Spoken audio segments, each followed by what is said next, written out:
Yain began to pace about. He had been standing in the same place for the past hour and a half at the very least, and despite the importance of his posting, he figured that taking a quick stroll in order to relieve some of the stress built up during his watch couldn't hurt. There wasn't anything to be worried about in those back corridors anyway, except perhaps for her. The thought of her being there filled Yain's mind with pause, albeit not enough to compel him to return to his post. He knew that was the place where she was supposed to be, and expected he would see her if he continued on the same path, even though he reasoned that her presence wasn't something that should bring him any worry. She was in the same state of incarceration as the other inmates after all, and he would never so much as bat an eye at the prospect of standing before them. He had heard stories about her. Stories about the incarcerated girl. Stories that made her out to be a wildly different being from what she appeared at first glance. These thoughts continued to ring through Yain's head as he neared her cell.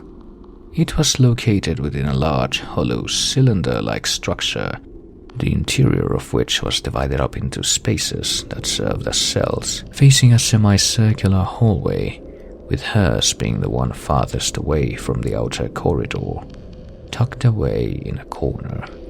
Perhaps so people wouldn't come nosing unless they really meant it.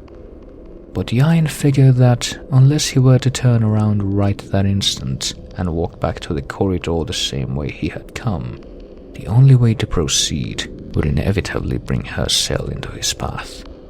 Yain's apprehension had not left him, but he figured that if he were to just turn around and return to his post, it would cut the length of his projected walk by more than half, giving him less of an opportunity to stretch his legs, and it wasn't like he could just saunter off again like that once he was back at his post. Sighing and trying to tuck his own worries into the back of his mind, he steeled himself and proceeded. Because of the hallway structure, he didn't even have to look at her cell if he didn't want to.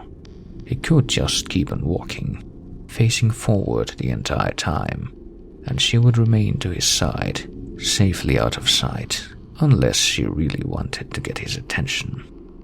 As her cell began to come into view, he half expected some kind of shocking or alluring sight or sound to come from its direction. No such thing happened. He could simply walk on by without paying it a second thought. But Yain's instincts began to bore into his conscience. He was a guard of the prison after all, and it was his duty to make sure that everything was in order as to each and every one of the inmates, lest one suddenly turn up absent from where they were supposed to be.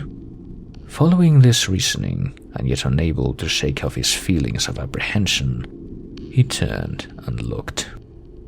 She was there, sitting on the bunk fixed to the back wall, slumped forward, her elbows resting on her knees, her long hands and hair dangling before her, accentuating her thin, lank frame. Her gaze, partially obscured by the long strands of raven hair cascading from the top of her head, did not seem to be looking at anything in particular, being pointed at the floor of her cell. The sight of her actually made Yain's consciousness experience a slight relief, processing it as something that could not possibly correspond to the sort of thing he had heard about, something akin to the stuff of nightmares. Upon his thinking this, he noticed something. Her head had just tilted upwards slightly. Her gaze was no longer fixed on the floor, but rather on his. Yain's relief evaporated as quickly as it had appeared, as he began wondering what she could be thinking.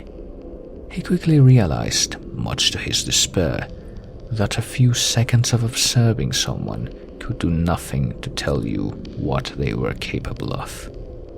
Her features contracted slightly, forming the beginnings of a smile. A mere instant later, Yain felt the emergence of a sudden buzzing in his mind accompanied by a sudden pang of pressure, as if someone had just stuck their fingers in his eyes. The feeling made him strain his face instinctively, making it impossible to hide his discomfort. However, just a moment later, the pain disappeared as suddenly as it had come. Yind opened his eyes. Her gaze was still firmly fixed on his, her half-smile still being smiled. Yind shook his head in order to clear his mind. Wanting to show his authority after that involuntary show of weakness, Yind scowled at her, leaning slightly forward to try and display a lack of fear. Her smile widened slightly, and her eyes narrowed. After what he had just seen and felt, Yind did not want to spur her on any further, so he quickly turned and continued his walk back to the outer corridor. Although he lost sight of her after only a few moments, he could tell that her smile had not vanished. As he completed his journey back to his usual posting, he took a moment to scratch the inside of his ear, which had begun to develop a peculiar, slight yet constant buzzing. Later, the buzzing grew and developed into whispers, which then became voices.